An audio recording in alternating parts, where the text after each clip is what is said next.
G'day folks, I just thought I'd do a little update on this bike project. I haven't done much step-by-step video stuff, there wasn't really much to it. All I've done is get the lights working and essentially bolt this electric motor straight to the old engine bracket. There's nothing really else there. I've got to mount the back end of the motor and align the sprockets and everything properly. Not even sure if this motor will have enough torque to work like this.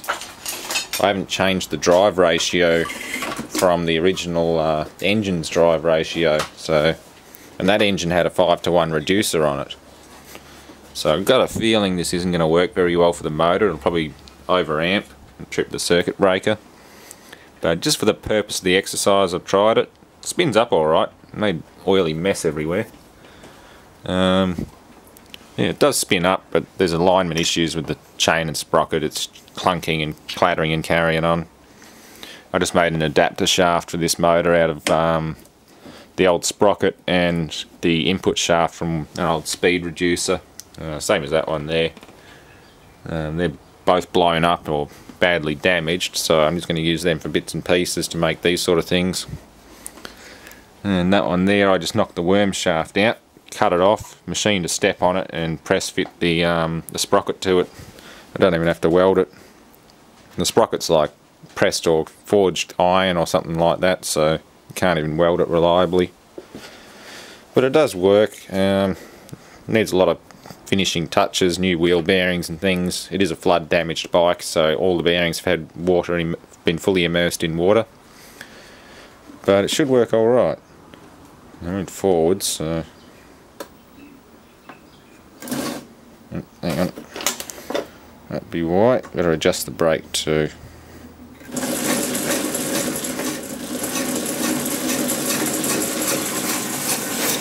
I think the axle shaft itself's a bit bent, along with the brake rotor and everything else.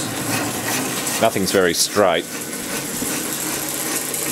But that's only at like 10% power. So I've got a feeling I'm going to have to go from a smaller sprocket down here, or even better yet, a timing pulley. Go big, small timing pulley, big timing pulley, then small to big. So we'll just double the reduction ratio and it should be right. But I'll still try and ride it like this once I get all the bearings and things sorted out. That's about 50%. It'll be fairly moving.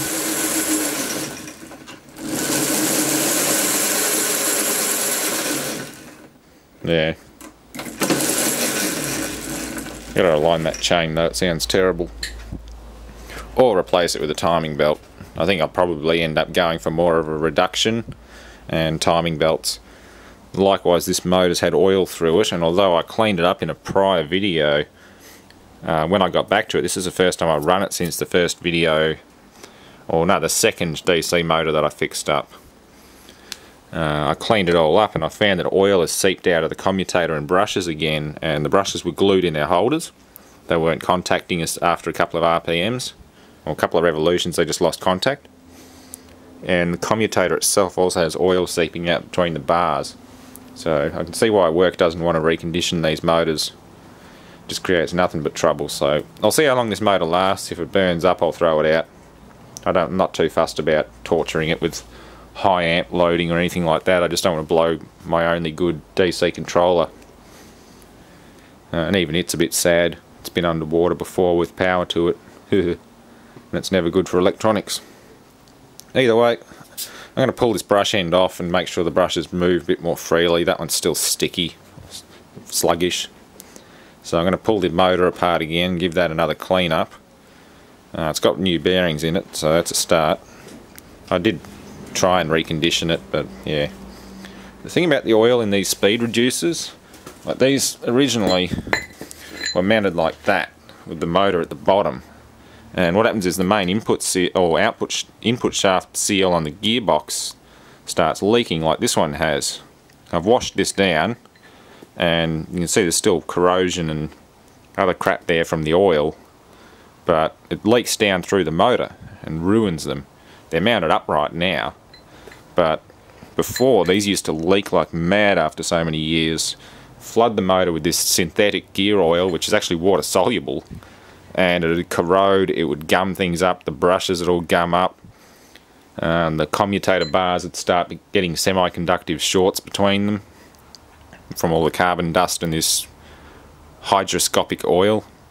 Like, it's actually hygroscopic, it absorbs moisture, and some of the units that I've stripped down at work, the whole thing's just crazed in alloy oxide. And you wouldn't think oil would do that, but whatever this oil is that's in these reducers is not like normal mineral oil. It is synthetic and it's hygroscopic. So it's nasty shit. And I didn't realise that until, well, yesterday. I sort of figured that there was, say, chlorine in the air around a swimming pool and that might account for the alloy oxide coming out of it. But I didn't realise the oil itself was actually doing it. But just for the hell of it, I hit it with the garden hose and it all washed off.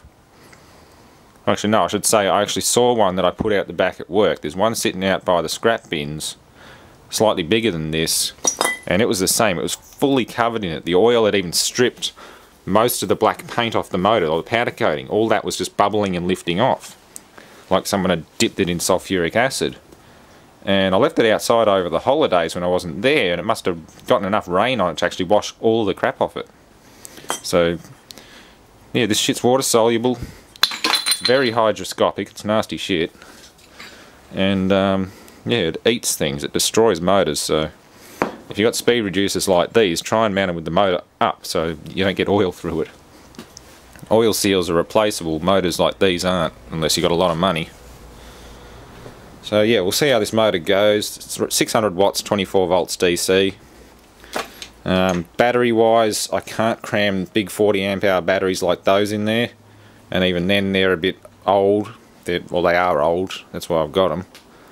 But they're just takeouts from repair jobs, and I've paired up the best ones I could find, but even then, that one's at the end of its life. I've used that a few times and it's finally gone belly up. Those two there are still okay, so I just don't have anywhere to put them. There's about 80 pounds of batteries there. So I'm going to have batteries about half the size and just do some run tests once everything's right and see how long they last.